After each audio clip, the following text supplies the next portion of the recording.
Ladies and gentlemen, it's kind of absurd to say that we are actually a full year into Dragon Ball Sparking Zero being out. This is not a drill. Obviously, if you clicked on the video, then you would know that yes, this is actually the day of the game's release, especially if you were an early access player. This was the actual day of release for Dragon Ball Sparking Zero, and it's been a full year since this game has come out. Now, there's a lot of things to say about Dragon Ball Sparking Zero because I feel like we all have different opinions of this game than we literally had a whole year ago. And I feel like it's been really quick, really quick. This whole year feels like it's gone by really fast. I honestly feel like the game's only been out for like 6 months, if I'm being honest. It doesn't feel like it's been a full year, but in that full year, we've had 4 DLCs, 3 of them being the advertised Season Pass DLCs and the Shallot's Single Character Pack DLC that wasn't a part of any of the advertised packs and was actually part of the Dragon Ball Legends anniversary update. Now, what can I say about Sparking Zero in a full year? Because really, there's just a lot that's happened with the game. Well, in a full year, I guess we got one new game mode, which is the Legendary Warrior Face-Off, but that's going to disappear, you know, every now and then. That doesn't come back so much. And I mean, at least we got characters, you know, and a single stage, I guess, too. But Dragon Ball Sparking Zero, I'm not gonna lie, over the year, it has changed a lot. We did go from an Afterimage Wild Sense meta to a Super Counter meta to whatever the meta is now, I guess, backshots. It's just insane to think that a year ago, this game came out. I mean, if you pre-ordered it, this game came out for you a year ago. If you haven't pre-ordered it, then, you know, obviously nothing, right? And I want to say there is no anniversary update right now. It might actually land on the official date of release, which is, you know, when the game actually released, not just for early access players, right? So I'm curious to know if we are going to get an anniversary update. I feel like we won't, because we just got this Legendary Warrior face-off a few days ago, and I don't think they're going to update the game a few days after the last update. You know, that's a very short span of time, especially for any Bandai Namco game, especially for any Bandai Namco Dragon Ball game, to be more specific. So maybe we'll get the anniversary update like later or something, because, you know, some games do the anniversary update like a month after the actual anniversary because they're preparing things.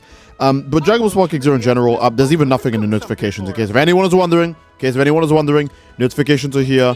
All they do is advertise the Legendary Warrior Face-Off Part 3, and as you can see, this actually carries on throughout basically the whole month.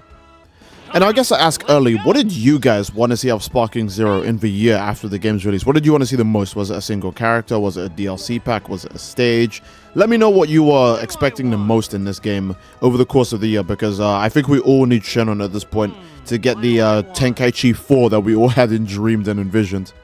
So maybe the Legendary Warrior Face-Off Part 3 is supposed to be the anniversary update, but I heavily doubt that. But it does carry on throughout the entire month of Dragon Ball Sparking Zero's release. Even past Halloween, obviously. So that makes me curious. In 1 year of Sparking Zero, I cannot name one major substantial thing we got other than the character DLC. Hell, they didn't even update Episode Battle, and I guess they have been updating the custom battle feature, but all they do is add more 2D scenes and text. You know, we don't need any more text in a mode that is already impossible to navigate text-wise. And again, like, they didn't update story mode at all, really, not even for the, you know, the Dragon Ball Superhero DLC. You could have expanded, you know, Piccolo's story to go beyond the Cell Saga, and Gohan's story could have at least had him fight Gamma 1, 2, Cell Max, with like at least an interesting cutscene, or at least an interesting what if. Maybe a what if Goku and Vegeta also arrived to help with the Cell Max fight, and maybe there could be a new unique boss there, like what if Perfect Cell Max, just like what if, you know, Gohan Black. I really feel like we could have got more out of any of the expansions we got other than just characters. Like, I don't want to, you know, start glazing or anything, but Dragon Ball Xenoverse 2 and its DLC packs does do more than just give us characters and that's it. Like in the DLC pack, sometimes we'll get a new story mode with it. We definitely get new parallel quest missions 100% all the time with it. We get new moves for our custom characters. We get new stages quite often in Xenoverse 2. Hell, we even get more free updates than we do in Sparking Zero. Man, this is like the big overhyped Dragon Ball game too, so it having so little in a year is kind of scary. Again, I would really like to know you guys' opinions on this, because Sparking Zero as a game, it's not abandoned or anything, you know, it's not dead either. It's just in a really tragic state, because I can't think of this little to say about a game's year anniversary. Hell, even Kakarot had more to say in its year anniversary. Jesus, Breakers had more to say in its first year anniversary. But Sparking Zero, on the other hand, it doesn't. And all of its updates, I want to remind you guys, every single update Sparking Zero has been online only. There hasn't been any episode battle updates. It's just only been custom battle, which is also online. And then, you know, ranked patches, etc., etc. Legendary Warrior Face-Off. That's the only new game mode we've had. It's not even like it's had any like single player offline content, like, you know, Xenoverse 2, or hell, even Fighters has added new offline content, you know, with the arcade mode adjustments, tournament battle rules, etc., etc. Like, that's kind of scary. And the worst thing about so many of these like balance patches too is that the balance patches are issues that, you know, affect you playing against the character online, but those also just reduce the playability of characters offline as well. Like, oh, we're gonna nerf this character's charged ki blast or the damage of this super attack. That only really affects the online of the game, because no one's gonna complain about that offline. So, in general, some of these updates actually made the offline worse to play. A great example is what they did to giant characters in Dragon Ball Sparking Zero. Giant characters just straight up actually suck now.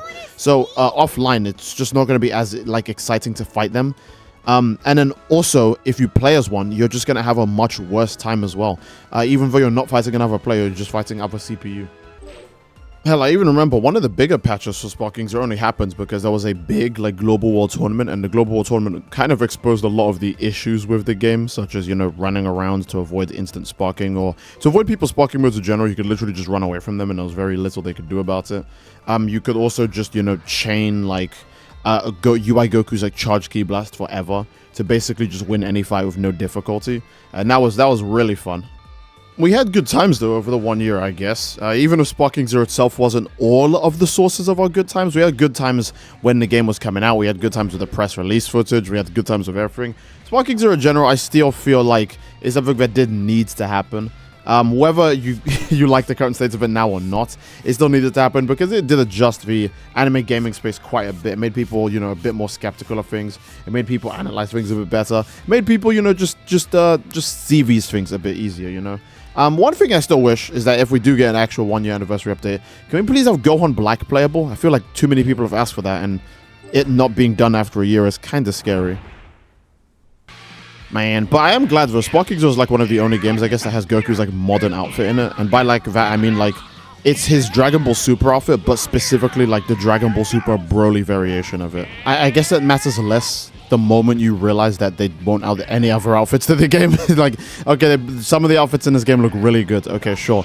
Are we gonna get any of the outfits that aren't in the game, or any of the other outfits that we know characters can equip, or any of the things that were promised to us in general? Remember, we still don't have the ability to change our key color after a full year. So I don't know if that counts as false advertising now or whatever, but who knows, man? That just really sucks overall to just see that. I don't know. I'm really hoping that like the next year for Sparking Zero, like I don't know, maybe it'll be the second set of DLC, or maybe Battle Hour itself will show something promising for the game, because right now it's just, I don't know, man. It just feels so incomplete. It really feels like we're just playing like I don't want to say a beta, but it feels like we're just playing an unfinished game in general. That's it. Well, I guess I have to ask you guys, what is your favorite thing about Dragon Ball Sparking Zero? Because I can't really name a mine. I guess the fact that if I want to play a Dragon Ball character, they're most likely in this game, right? Like, a good example is you might just like a character enough to boot up a whole game just to play as them. And Sparking Zero, I can easily see myself doing that with several of the characters in this game. In fact, it's even characters that are in other games that I can still see myself doing that with. A good example is obviously Namek Goku. You know, he exists in Xenoverse 2, but he's obviously, you know, way more fun to play in Sparking Zero. But if I want to play someone like Super Saiyan Blue Goku, I think honestly it would be more fun to play him in Xenoverse 2, because not only is his gameplay not that much different in that game, but all the things he has access to, like Kaioken and, you know, instant transmission, Kamehameha, it's not like locked to like being like a, you know, a mod. It's like he just has all of his moves right there, you know. It's everything I could want and everything I could ask for.